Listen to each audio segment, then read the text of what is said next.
Russia has fired 81 missiles into Ukraine, several of them sophisticated and extremely dangerous. Another train has derailed as Congress demands safety measures become a bigger priority for the railroad. Plus, a Democrat representative goes after Elon Musk and journalist Matt Taibbi for wanting freedom of speech for Americans.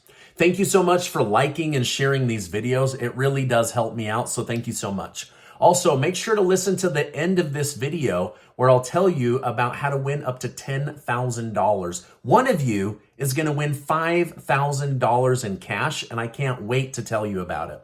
Now, don't miss the interview that I released earlier today from former Marine and UN weapon inspector Scott Ritter. He gave incredible insight. It took me 7 months to get him on my schedule, but it was worth every minute, and I'm excited for you to see that interview. Democrat Senator Sherrod Brown took aim at a train company that derailed in Ohio during a hearing related to the incident. He stated the train company, Norfolk, followed the Wall Street business model due to it valuing profit over safety.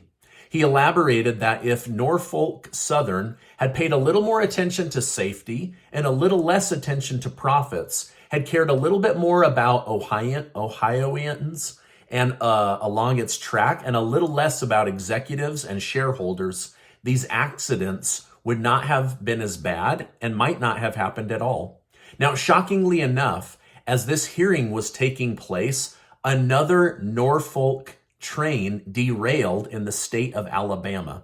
Now, gratefully, no humans were injured and there were no hazardous chemicals, but these train derailments must stop. They've got to get the safety protocol back under control. Journalist Matt Taibbi, the reporter behind much of the Twitter files, was criticized heavily today by Democrat Representative Stacey Plaskett.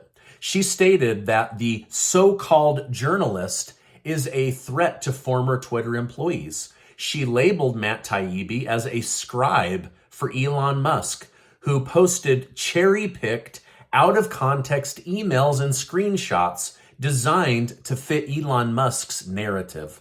Now, Matt Taibbi responded by stating, "I'm not a so-called journalist. I won the National Magazine Award, the IF Stone Award for Independent Journalism, and I've written 10 books." Now, Taibbi continued by stating, effectively, news media became an arm of a state-sponsored thought policing system by using machine learning and other tools to turn the internet into an instrument of censorship and social control. Now, unfortunately, our own government appears to be playing a lead role. But what do you think? This DC representative who is mad at her party for being outed for trying to destroy freedom of speech on Twitter and likely other social media platforms, is she right? Or is this award-winning journalist who has the proof that the government abused our First Amendment rights, is he right? Let me know your thoughts down below. I'm always going to side with an award-winning independent journalist over somebody in the DC area. But, I mean, we just happen to have the proof, right? But proof isn't good enough anymore. All right, now Russia has once again launched a massive attack across the entire country of Ukraine. They dotted the map. I mean, it's almost like they hit every major city. Now, Ukrainian President Zelensky stated, the enemy fired 81 missiles in an attempt to intimidate Ukrainians again. Returning to their miserable tactics, the occupiers can only terrorize civilians. Despite thousands of Russian attacks, we will altogether ensure the invincibility of Ukraine. We are working. We will win. Now, say what you want about Ukraine and the Russia war, but these Ukrainians, they're putting up with a lot, and they have fought with a tremendous amount of bravery. And I'm rooting for them. I hope that they are able to hold out, but it's just not looking good. Now, in my interview from earlier today, I talk about this. The reason that Bakhmut is so important is shared. But I'll briefly tell you that Zelensky worries if Ukraine loses Bakhmut, they lose the war because Putin's army will march deeper into Ukraine. From a Russian perspective, however, taking out Bakhmut means that Russians can start living in the region unmolested by the Ukrainian government and Ukrainian army and can push their borders further west and possibly close off Ukraine's access to the Black Sea, which would be wholly damaging to their economy. So this really is an important battle. Now, Ukraine has announced that they will defend this crucial fortress while Russia is vowing to wipe it off the map. So I'll continue to keep you updated on that, but my interview goes deep into this story. Republican Senate Minority Leader Mitch McConnell is being treated for a concussion after tripping after a Senate leadership dinner. President Joe Biden stated, "Jill and I are wishing Senator McConnell a speedy recovery. We look forward to seeing him back on the Senate floor." The stock market was red today as Wall Street worries about the stability of the federal government and U.S. banks. It's also clear that the Federal Reserve Bank will continue to raise interest rates, which is putting many businesses on edge. All major indexes were down, as well as Bitcoin and Ethereum. Gold and silver were basically neutral for the day. It was leaked that Silicon Valley billionaire Peter Thiel had told his hedge fund managers and others he knows to remove their money from Silicon Valley Bank. This caused the bank stock to drop 22% today as people panicked. Chinese President Xi is making plans to strengthen his military as ongoing tension rises between China and the United States. He stated, "China needs to be better with their defense science, technology, and industry to strengthen its army and win wars." The Chinese president claimed this must be done so the country can cope with strategic risks, safeguard strategic interests, and realize strategic objectives. So a lot of strategy, that is what they want, right? Now, when a rival country starts to gear up for war, this is never a good thing. Let's hope that this conflict ends and that they don't make a move on the island of Taiwan.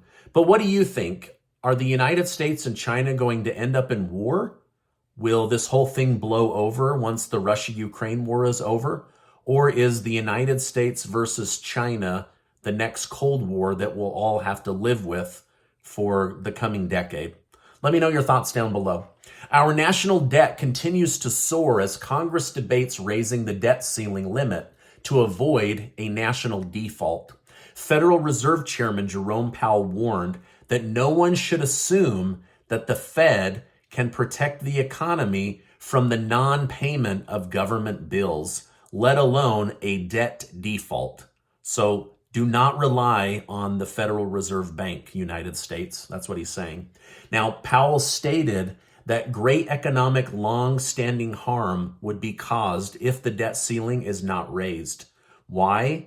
Because borrowers would no longer trust the United States credit, which would cause a lack of funds being generated.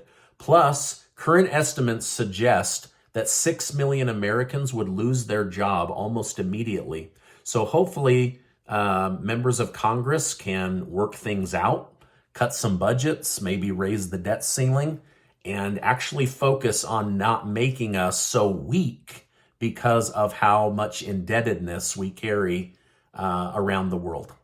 Now, at this time, when President Biden has just released his new $6.9 trillion annual budget. This is the most federal government spending ever committed, and it has many in Washington, D.C. worried. But the President Biden, says even with this bigger, higher spending amount, he will balance the budget and reduce the deficit by close to $1 trillion. Now, this report is 182 pages, so I'm going to need a day or two to really dig in. But one of the things I did notice was, in addition to all the money that Biden has already given the IRS, he's asking for Congress to use taxpayer money to give the IRS program a 15% annual budget increase. And why does he want this? So that the IRS can extract more taxes out of the taxpayers that fund the IRS and the government. So basically, I mean, they're coming for your money. They are going to be raising taxes, but only on people that make over $400,000. I hope that they are telling the truth. Now, Casey and I have a new giveaway. We're giving away $10,000 in cash thanks to generous video sponsors. 10 of you are going to win $500 in cash. No small amount of money during these ridiculously high inflation times, but one of you is going to win $5,000 in cash, and you can spend it however you want. We're so excited to be able to do this thanks to generous video sponsors. Now, before you go, I want to remind you that you are amazing. I appreciate you stopping by today. Check out this interview. It's so good. Make sure to hit that subscribe button. And thank you so much for stopping by today. And I will see you on the next video.